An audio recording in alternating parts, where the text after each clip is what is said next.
जय हिंद, नमस्कार साथियों, स्वागत है आपका अपने YouTube चैनल पर। मकर संक्रांति की बहुत सारी शुभकामनाएं। इसी शुभकामनाओं के साथ आपका जो है ऑब्जेक्टिव सेशन जो है आज हम स्टार्ट करेंगे। ठीक है, हमको लगा कि भारतीय सभ्यताओं और भारतीय मान्यताओं के अनुसार जो है कहा जाता है कि दही खाना जो है शुभ होता है, और इसी शुभता के साथ जो है हम आपके लिए जो है ऑब्जेक्टिव प्रश्न के कुछ डिस्कशन लेकर के आए हैं, जो आपके लिए बहुत ही इंपॉर्टेंट रहने वाला है। तो चलिए स्टार्ट करते हैं और पहला प्रश्न से जो है शुरुआत करते हैं। कॉपर टी किसे रोकता है? तो ध्यान रखेंगे, कॉपर टी निषेचन को रोकता है। किसे रोकता है? निषेचन को। और ये कॉपर टी का इस्तेमाल कौन करता है? तो आमतौर पर ये महिलाएं करती है, और जो है अच्छे योग्य जो है चिकित्सक या जो है नर्स के माध्यम से इसे जो है यूट्रस में लगाया जाता है। क्लियर है? तो ये निषेचन को रोकता है। अगला क्वेश्चन है कि गर्भ निरोधक गोली में मौजूद प्रोजेस्टेरोन किस कार्य के लिए होता है? तो गर्भ निरोधक गोली में जो प्रोजेस्टेरोन का उपयोग करते हैं वह अंडो उत्सर्जन की क्रिया को क्या करता है? रोकता है। तो अंडो उत्सर्जन के रोकने के लिए होता है। क्लियर है? अगला क्वेश्चन है कि एक शुक्राणु को सीधा अंडाणु में प्रवेश कराने की विधि क्या कहलाएगी?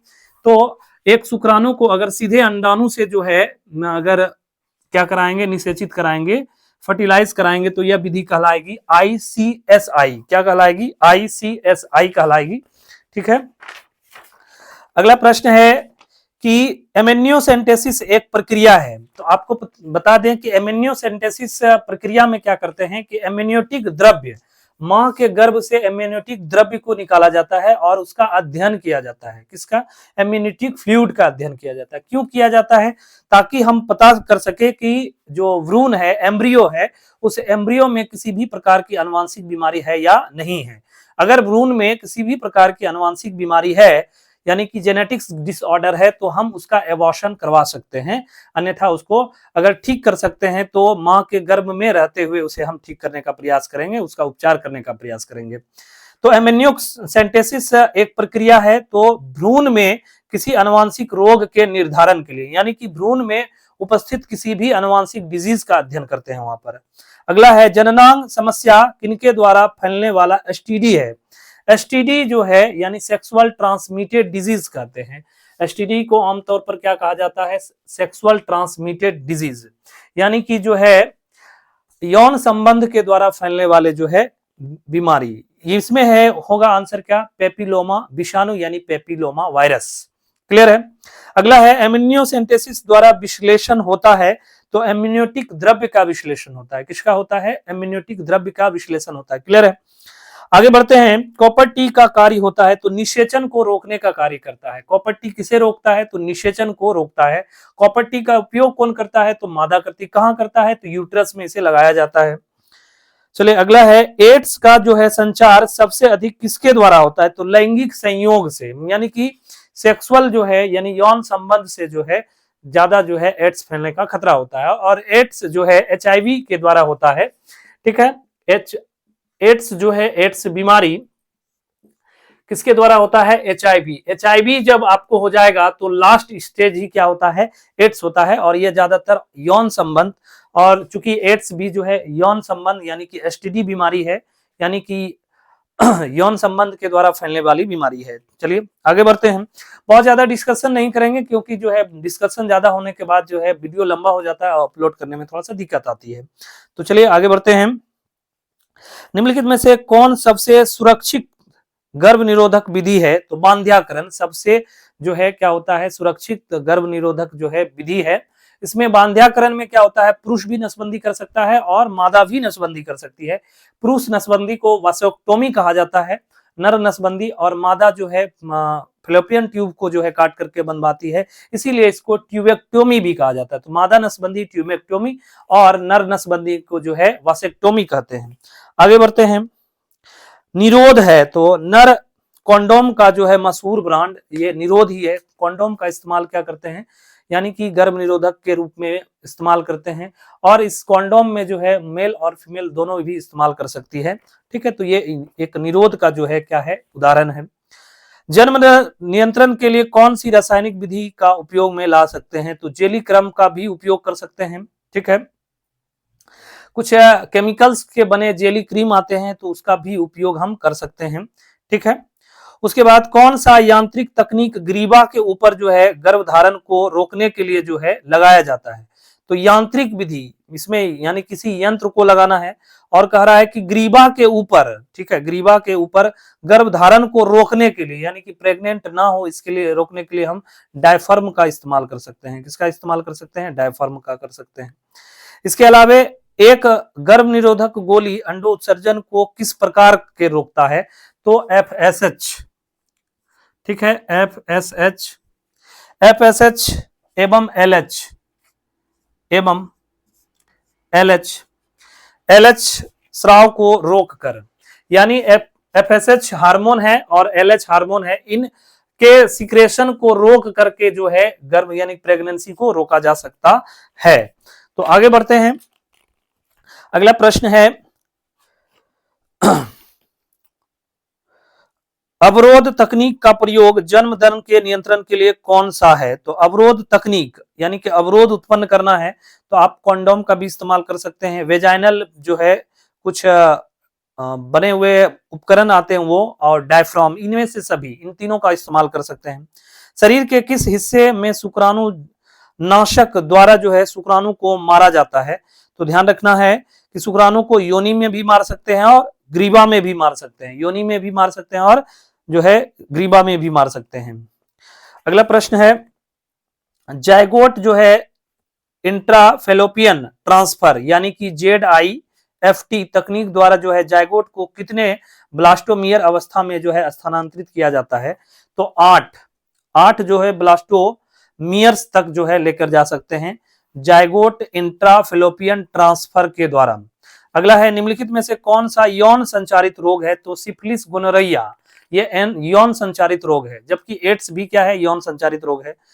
ऑस्ट्रेलियन एंटीजन जांच द्वारा किस बीमारी का पता लगाया गया है? तो हेपेटाइटिस बी के जो है पता लगाया गया है। एड्स के लिए सबसे जो है सही ड्रग, तो एड्स के लिए सबसे सही ड्रग्स कौन होगा ये आपको जो है कमेंट बॉक्स में बताना है, ठीक है। कुछ बातें जो है आज के बाद जो है हम कमेंट के लिए भी छोड़ेंगे।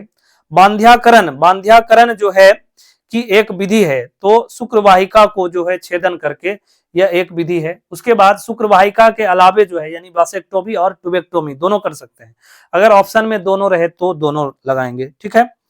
निम्नलिखित में से कौन जन्म नियंत्रण में प्रयुक्त यांत्रिक अवरोध है? तो जन्म दर में जो है प्रयुक्त यांत्रिक अवरोध है, तो ध्यान रखेंगे यांत्रिक अवरोध की बात करेंगे तो इसमें कॉपर टी जो है आपका आंसर हो जाएगा। अगला क्वेश्चन ध्यान रखेंगे गर्भ धारण से बचने हेतु व्यक्ति को संभोग से बचना चाहिए कब? तो ध्यान रखेंगे 10 से 17 दिन के बीच, यानी कि जो है रिलेशन नहीं बनाना है 10 से 17 दिन के बीच में जो है रिलेशन नहीं बनाना है, यानी कि मेंस्ट्रुअल साइकिल के ठीक 10वें और 17वें दिन तक जो है नहीं बनाना है। आगे बढ़ते हैं कॉपर टी का कार्य क्या है? तो निषेचन को रोकता है। अगला है निम्नलिखित में से कौन जो है नॉन मेडिकेटेड जो है अंतःगर्भाशय गर्भ निरोधक तकनीक है? तो लिप्स लूप जो है यह क्या है? तो नॉन मेडिकेटेड जो है अंतःगर्भाशय लूप है। इसके अलावा कुछ और क्वेश्चन है, जैसे जन्म दर नियंत्रण की विधि कौन सी है? तो IUCD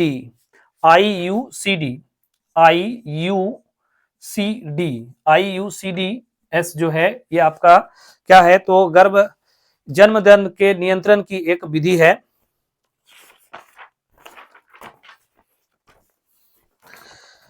अगला प्रश्न है लिंग जांच के लिए कौन सी विधि का सबसे अधिक दुरुपयोग किया जाता है? एमनियोसेंटेसिस प्रोसेस का सबसे ज्यादा जो है दुरुपयोग किया जाता है। आपातकालीन गर्भ निरोधक 72 घंटे के अंदर प्रयोग होने पर जो है प्रभावी होता है संभोग के समय से।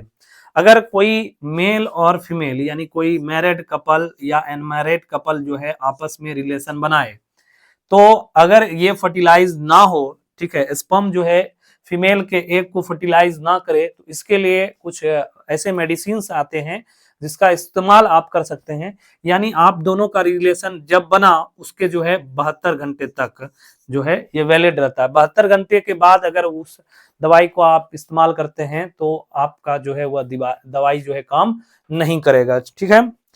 आगे बढ़ते हैं सिफिलिस के लिए सबसे उपयुक्त जांच है, तो सिफिलिस के लिए सबसे उपयुक्त जांच है VDRL सिफिलिस अगर बीमारी आपको हो गया और इस सिफिलिस बीमारी का जो है जांच आपको करवाना है तो VDRL का जो है प्रयोग करेंगे, यानी इस जांच को जो है प्रयोग में लाएंगे। अगला क्वेश्चन है गोनोरिया एवं सिफिलिस सबसे अधिक कहां पाया जाता है? तो पूरे विश्व में जो है गोनोरिया और सिफिलिस। गोनोरिया और सिफिलिस अगर पूछे किस प्रकार की बीमारी है तो एसटीडी है, यानी सेक्सुअल ट्रांसमिटेड डिजीज है, यौन संचारित रोग, यानी कि नाजायज यौन संबंध से जो है ये फैलते हैं। इसके अलावा जो है निम्नलिखित में से कौन सा यौन संक्रमित रोग है? तो यौन संक्रमित रोग हेपेटाइटिस बी भी जो है आपका यौन संक्रमित रोग में आता है। उसके बाद है गोनोरिया का जो है गोनोरिया क्या है? तो बैक्टीरियल रोग है, यौन संचारित रोग है और एसटीडी है। बैक्टीरियल यानी कि बैक्टीरिया के माध्यम से होने वाला रोग है, ये भी सही है। उसके बाद यौन संचारित रोग है, ये भी सही है। उसके अलावा एसटीडी है, एसटीडी यानी सेक्सुअल ट्रांसमिटेड, जिसको हिंदी में यौन संचारित रोग कहते हैं। इनमें से सभी ठीक है। उसके अलावा बात करें अगले प्रश्न की, तो विश्व में जो है एड्स दिवस किस तिथि को मनाया जाता है? तो विश्व एड्स दिवस जो है 1 दिसंबर को मनाते हैं। कब मनाते हैं? तो विश्व एड्स दिवस मनाते हैं हम 1 दिसंबर को मनाते हैं। उसके अलावा जनसंख्या वृद्धि दर किस पर निर्भर है? तो ध्यान रखेंगे जन्म दर, मृत्यु दर तथा आयु लिंग अनुपात, इन सबों पर जो है निर्भर करता है जनसंख्या वृद्धि दर। किस पर? जन्म दर पर, मृत्यु दर पर तथा आयु लिंग अनुपात पर भी निर्भर करता है।